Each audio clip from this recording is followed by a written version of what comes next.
Yo, what's going on YouTube? And welcome back to Goal Line Hockey.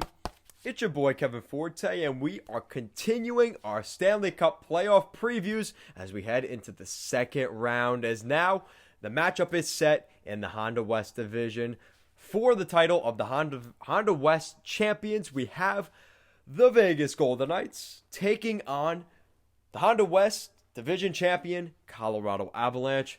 We'll be taking a look at that series in this video. If you guys like what we're doing here at Goal Line Hockey, want to see more of the Stanley Cup playoff coverage here in 2021, make sure to give this video a big thumbs up and an even bigger subscribe down below. So let's take a look at this matchup between the Golden Knights and the Avalanche. So let's go right into what we saw in the first round between for each of these two teams. The Colorado Avalanche came in as the favorite against their series against the St. Louis Blues. The number 1 seed Avalanche versus the number 4 seed Blues, and they pretty handedly took over the Blues. They won that series in 4, the only sweep of the first round, and it was pretty impressive by the Avalanche. They really handled the Blues. The Blues thought they were going to maybe bully around the young Avalanche team, and that did not happen. The Avalanche were ready to go. They were well equipped, and with their veterans and big guys like Nathan MacKinnon and Gabriel Landeskog, it was just too much to handle.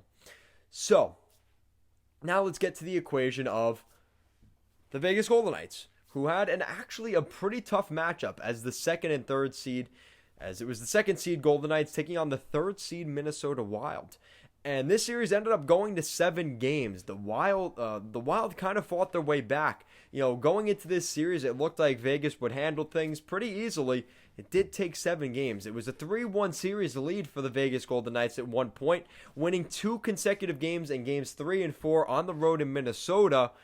And they kind of gave up the series in games 5 and 6, allowing the Wild to come back, but ultimately winning in Game 7. But there was a little bit of concern in Games 5 and 6 in terms of the lack of desperation from the Vegas Golden Knights to get that series done. They will not be able to do that against these Colorado Avalanche. So we're going to look at the storylines of this series, the battle between the Colorado Avalanche power play and the Vegas Golden Knights penalty kill. That is going to be put on full display in this series. The Colorado Avalanche power play is the best in the first round of the Stanley Cup playoffs at a 50% clips. So if they were to get 4 power plays a game, they would score 2 of those 4 power plays. That's how lethal that power play was for the Avalanche. And they have so many weapons on that power play. And I'm not even mentioning the top guys. Tyson Yost, Andre Burakovsky, Cale Makar, Samuel Girard. Not even the top guys for the Avalanche are able to score on the power play. That is why they are so lethal. And I think that could be a problem here in the second round for the Vegas Golden Knights. Now, the Vegas Golden Knights have a great penalty kill of their own, which was one of the top in the league, at 6th best in the league, an 81.8% power play. That is something to keep an eye on. That is going to be a great matchup between these two in this series. The next big storyline is, can the Nathan MacKinnon line be stopped? And that line has been very good in that first round. Now, just remember, this was 4 games, right? A 4-game series for the Avalanche in the first round. Nathan MacKinnon, 9 points. Gabriel Landeskog, the captain, he had 8 points. What about Mikko Rantanen? Yeah, he had 7 points. So, for them combined, what is that? I'm not good at math. 24 points. 24 points. Pretty impressive. Pretty impressive for the Colorado Avalanche. Now, that's just the top line. That's just the top line in 4 games. Each of them was on average for 6 points in this series. Unbelievable. Well, 6 points per game. Yeah. 2 points each. Pretty impressive. And that's going to be a test here for the Vegas Golden Knights defense, and we'll get into that. Now the next question is the goaltending. What's going on in between the pipes? We like looking at the tail of the tape. And in this series we have Philip Grubauer for the Colorado Avalanche, who, let's be honest, he's been very good, but wasn't really put to the test really that much in this series against the Blues. And he was actually one of the how do I say this? He was one of the better goaltenders in this series, but he really wasn't talked about because just the goal scoring for the Avalanche was just so good. Now, his goals against average was below 2. He was really good. A 1.75 goals against average and a 936 save percentage. So, yes, very impressive. But you also have to look at Marc-Andre Fleury, who put up a 1.71 goals against average and a 935 save percentage. So, very close stats between those two. Again, nitpicking, but that is something you have to look at in this series. This could be a problem for Fleury, especially when he was giving up some goals at points in that series against the Wild. It's going to be interesting to see how this plays out.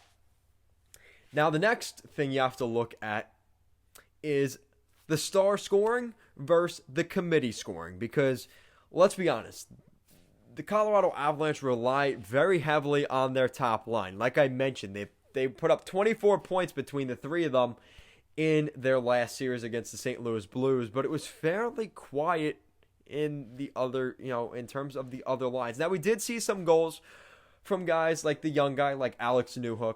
We did see some scoring from some of the depth guys. We saw some goal scoring from the back end, Cale Makar, Sammy Girard. But the question is that going to be able to keep up with the committee scoring of the Vegas Golden Knights, which is much more reliant on everybody? Alex Tuch had 4 goals in that series. Mark Stone had 5 goals in this series. Matthias Janmark had a hat trick in Game 7, was held off the score sheet in the first 6 games. Chandler Stevenson had a couple goals. Nicholas Roy had a 2-goal game. So it's more depth scoring by committee in Vegas, which Pete DeBoer has done a very good job of creating. So I think that's definitely a storyline to keep an eye on as well. Is it going to be the Stars of that top line in Colorado that steal the show in this series, or is it the depth scoring of the Vegas Golden Knights? And then the next big thing, the one to cap this off, is who has the advantage? Is it the warm legs of the Vegas Golden Knights, who just finished a 7-round series battle against the Minnesota Wild? Or is it going to be the Avalanche, who are nice and fresh, have had almost a week off since their series against the St. Louis Blues? They've had time to heal some of those playoff wounds. Or is it going to be the other way around? So that's something to keep an eye on. Who has the edge? The warm legs of Vegas, or the time off for Colorado? I think it kind of balances out. I think early on in the series, it could be an advantage for Vegas. But as the series goes along and, the nicks and the ding-ups start to add up once again, that could favor the Colorado Avalanche. But again, if Colorado loses a lot early on in this series, it may be too late for them. If they go down 3-0 in this series because of the warm legs and just being cold, it may be too little too late. We saw that from the New York Islanders and from the Carolina Hurricanes over the playoffs back in 2019, where the Islanders swept the Penguins, did really well, right? But then they got their tushies, kicked in by the Carolina Hurricanes, who just fought a battle against the Washington Capitals. But then sweeping the Islanders, the Carolina Hurricanes found themselves in an issue where they got beat out by the Boston Bruins in the Eastern Conference Finals. So, again, just something to keep an eye on, but definitely something that should be considered in this series. So then we get to the point where, who is going to win this series? And that's a great question. I think these are two really good teams. And we've seen that the Colorado Avalanche, again, you want to talk about, and I talked about this in my past video with the Tampa Bay Lightning and the Carolina Hurricanes. Make sure to check that out after this video.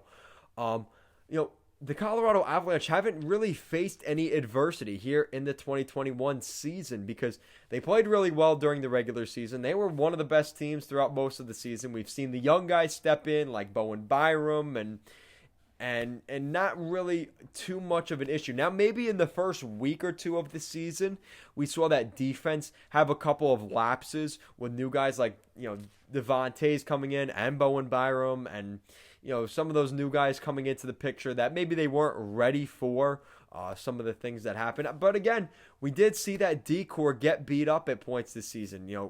We saw Devin Tays out for a couple games. We saw Eric Johnson out for a while. Bowen Byram was out due to positive testing from a certain virus. So they did rely on some of their depth defense, and they did play well down the stretch. So that's maybe the adversity that they faced. But other than that, not much adversity from the Avalanche. And for the Vegas Golden Knights, they did face a little adversity. They did have to fight that series out. When they were up 3-1, they all of a sudden let the series come back and ended up going to 7 games, but they were able to get the job done. So who do I have winning this series? I'm going to go with the veteran-led Vegas Golden Knights. I think the Vegas Golden Knights are still the best team in that West Division. Even though Colorado did win the President's Trophy, I'm going to go with the Vegas Golden Knights. And the Colorado Avalanche did have a better record against Vegas during the regular season this year. But I think I think Marc-Andre Fleury is the real deal. And head-to-head, in terms of goaltending, if you're picking Philip Grubauer or Marc-Andre Fleury to lead your team to the Stanley Cup today, I'm picking Marc-Andre Fleury 8 or 9 times out of 10. And that's just the reality of it. So I'm going with the Vegas Golden Knights winning this series in 7 games. I think it's going to be a cutthroat bloodbath between these two teams. I'm really looking forward to this series. And I think the Vegas Golden Knights, even though they didn't win the Honda West Division title or the President's Trophy, I think they will come out as the best team in the postseason here in the West Division and beat the Colorado Avalanche. So guys, let me know what you think in the comments section down below. Leave your predictions for this series between the Colorado Avalanche and the Vegas Golden Knights. Let me know your thoughts in the comments section down below. And if you guys like what we're doing here at Goal Line Hockey, want to see the latest news around the NHL and more Stanley Cup playoff coverage just like this, make sure to give this video a big thumbs up and an even bigger subscribe down below. As always, guys, thank you so much for watching this video, and I will see you guys next time.